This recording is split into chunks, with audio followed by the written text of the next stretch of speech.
Let me help you gain more practice with uncountable nouns. I'd like to read a text for you. See if you can spot 3 mistakes. I'm not very good at lying. Even if I tell white lie, my face grows tense or I blush.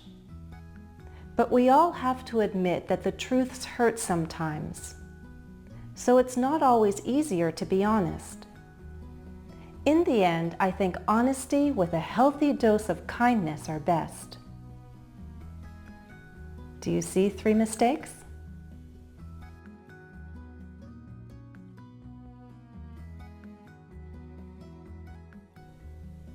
Here they are.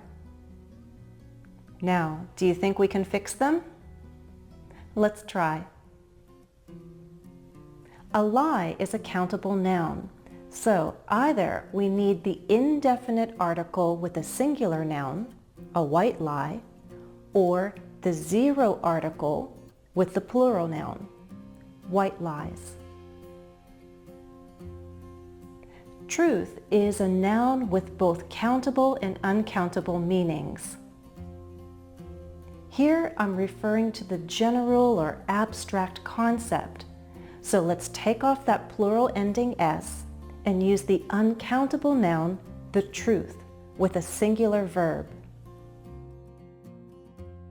Lastly, in this sentence, the main subject is honesty, another abstract concept. It's a quality. Don't let the prepositional phrase confuse you. We have only one subject, honesty. Kindness is part of the prepositional phrase. Also, note the use of a quantifying phrase with kindness. How much kindness is needed? A healthy dose, a good amount. English Grammar with Jennifer. More practice with uncountable nouns. Let's review the 7 guidelines I shared in my earlier lesson, and along the way, I'll give you some practice. First, there are different grammar terms for nouns we can't count. What are they? Take a look.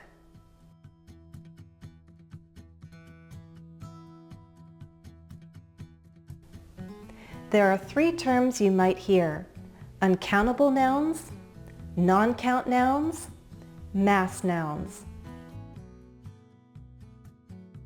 Second, you need to remember subject-verb agreement. Uncountable nouns take a singular verb. I'll now give you sentences to complete. If the subject is uncountable, use a singular verb.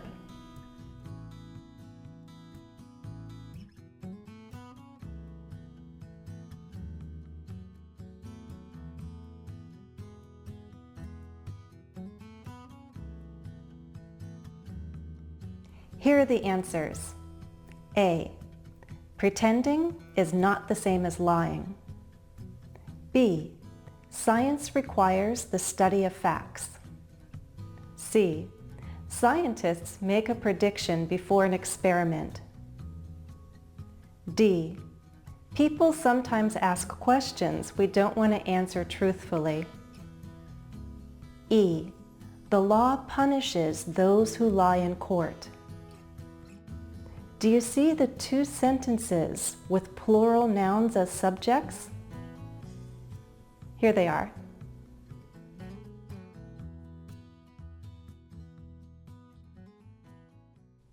Third, some nouns have uncountable and countable meanings. I'll now show you pairs of sentences. You need to identify which sentence in each pair has the uncountable noun.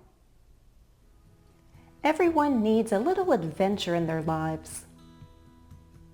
A close encounter with wildlife can be an adventure you'll always remember.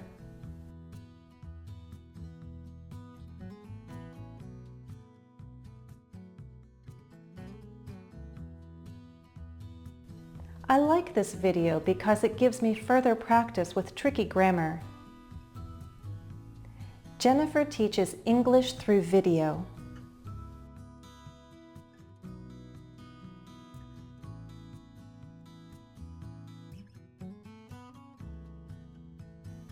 Fresh bread with a slice of cheese is a tasty snack.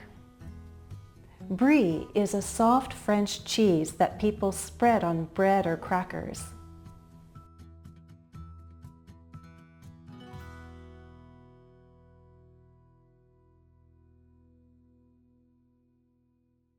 I just showed you nouns with uncountable and countable meanings. To help you identify and remember the difference, let me remind you of my fourth guideline. Uncountable nouns are often used in a general or abstract sense. The countable meaning is usually more specific and concrete. Look at sentences C and D again. The difference is specific versus general, concrete versus abstract. Another clue can be the use of quantifiers. In sentence A, I use a little, and we can only use that with uncountable nouns. In E, there's a quantifying phrase that often combines with uncountable nouns that refer to food, a slice of. Remember that the indefinite article a or an refers to one. Sentence B uses an, so you know I'm using adventure in the countable sense. An adventure, one adventure. Sentence F uses the indefinite article a to refer to a specific kind of cheese, one kind. So it's a countable noun.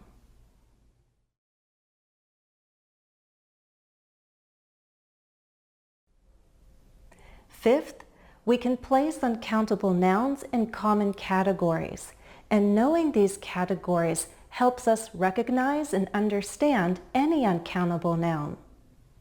Can you sort some uncountable nouns into groups? There will be 6 groups, and I'll ask you to identify the categories, but please know that this list of categories is not complete. There are definitely more, but let's practice using these 6.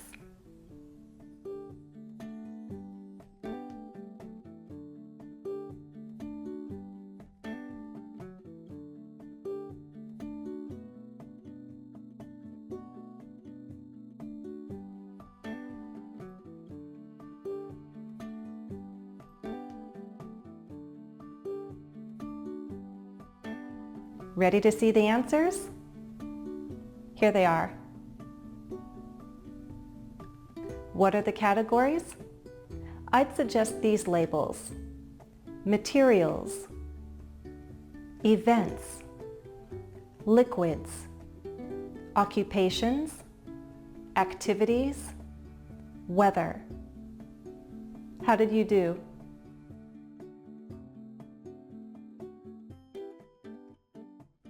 Sixth, remember we can use quantifying phrases to make uncountable nouns countable.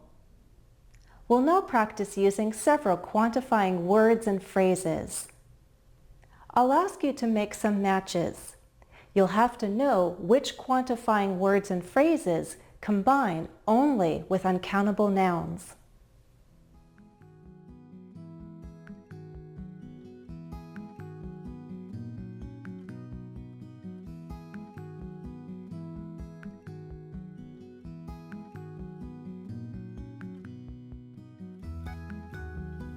Answers: a lot of people, a great deal of concentration. Lots of students, little cooperation. Hardly any mistakes, a bit of modesty.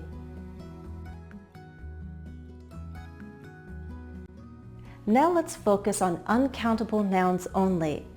Make the most logical and natural sounding matches.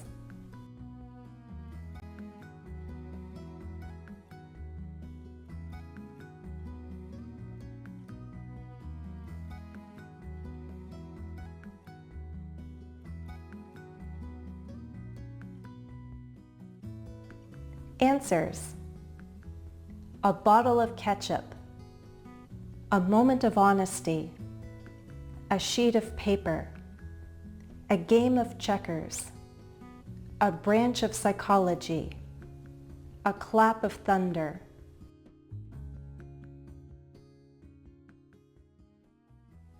My 7th guideline was, don't confuse uncountable nouns with collective nouns. Do you remember the difference? Remember that a collective noun refers to a group that has parts or members. Examples include committee, staff, family, team. Unlike uncountable nouns, collective nouns can have singular or plural meanings depending on the context. But in American English, collective nouns are almost always singular. Also, collective nouns themselves can help us quantify other nouns. I'll now ask you to match the collective noun to the plural noun it can quantify. Make the most common matches.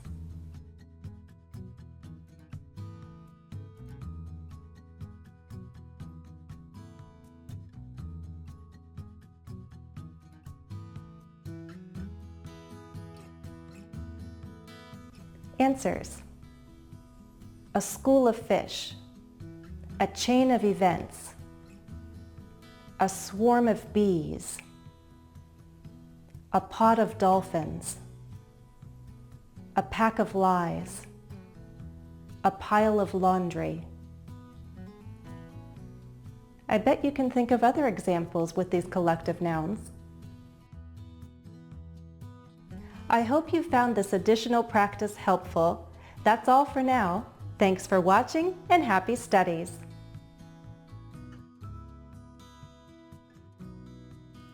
Remember to join me on Twitter for vocabulary practice. I'm there Monday through Friday. You can also join me on Facebook for bonus materials. I'll be posting additional practice for this lesson.